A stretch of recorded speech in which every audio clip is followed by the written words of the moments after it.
n'umwanzuro w'iteka agaciro ibyasabwe n'abashumba bari mu bashinze itorero Zion Temple basabaga urukiko rwisumbuye rwagasaba kwemeza ko Paul Gitwaza atakiri umuvugizi waryo kuko bemeza ko bamwirukanye.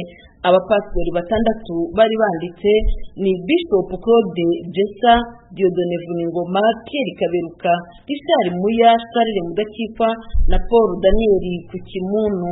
Icyemezo cy'urukiko cyasomwa abaregwa n'abarega nta n'umwe uri mu rukiko. Naho kandi byari bimeze ubwo bitabaga urukiko bwa mbere mu ntangiriro z'ukwezi kwa 11, nabwo yaba abaregwa ndetse n'abarega nta n'umwe wagaragaye mu rukiko usibye abunganizi babo.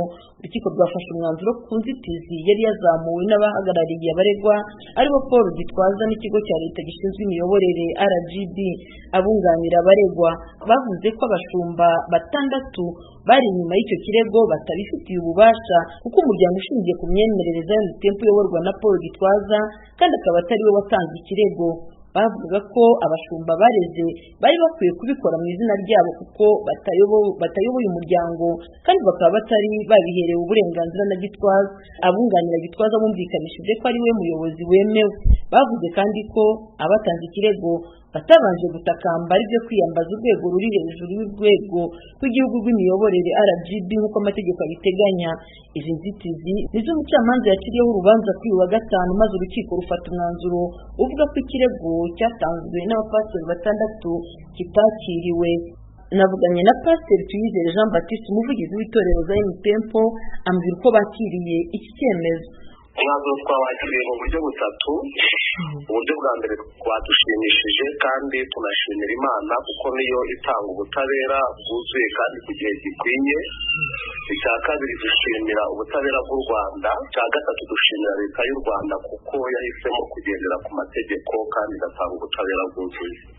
Hari gahunda mufite yo kuzongera gusubirana bari abantu wenda ngo nk'abantu b'Imana mwongere mwabana neza nk'uko byahoze? Nicyo cyifuzo cyacu. Abana b'Imana bagomba kubana neza kandi bakabana neza mu bihe byose.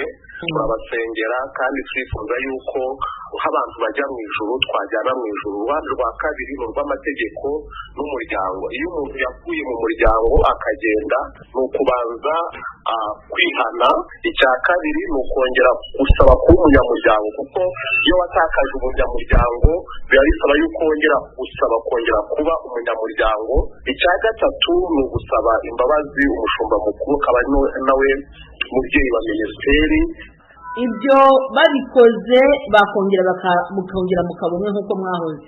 Babikoze bakongera bakaba abanyamuryango ba Authentic Word Ministry, ba Zion Temple kandi bakabaho n'ubusabane. Nagerageje kuvugana n'umwe mu bavoka kandi bahagarariye abareze ntifuza gutangaza amazina ye, gusa yabwira Ijwi ry'Amerika ko batarasobanukirwa neza umwanzuro w'urukiko usibye gusoma ko ikirego kitakiriwe, ko bataramenya niba inzitizi zose zatanzwe n'uruhande rw'abaregwa ari bo Gitwaza Paul ndetse na RGB zose zaremewe n'urukiko. Uyu munyamategeko utashatse ko dutangaza amazina ye ndetse n'imyirondoro ye yasobanuye ko hari inzitizi zatanzwe zitari zoroshye gushyirwa mu bikorwa, nk'ababunganira Paul Gitwaza bavuga ko mbere y'uko abo bapasiteri barega bagombaga kubanza gutakambira inzego mbere y'uko bajya mu nkiko. Uyu munyamategeko yasobanuye ko ibi bitari gushoboka kuko batari gutakambira RGB isanzwe ifite mu nshingano kugenzura amatorero kuko ariyo yabangamiye umwanzuro wo kwirukana Paul Gitwaza, bityo nayo ikaba iregwa. Umunyamategeko wunganira abarega yasobanuye ko kugeza ubu barindiriye kubanza kubona kopi y'urubanza bakamenya niba bazazira cyangwa se bazatanga ikindi kirego. Intandaro yatumye abashumba bo mu itorero Zion Temple bagana inkiko itangira mu kwezi kwa kabiri umwaka ushize, ubwo abashumba 6 bishyize hamwe bakandikira Paul Gitwaza bamumenyesha ko kuwe ku mwanya wo kuyobora Zion Temple. Mu mpamvu zatanzwe abo bashumba bagaragaza ko Paul Gitwaza afata imyanzuro ku giti cye ndetse no gusesagura umutungo w'itorero.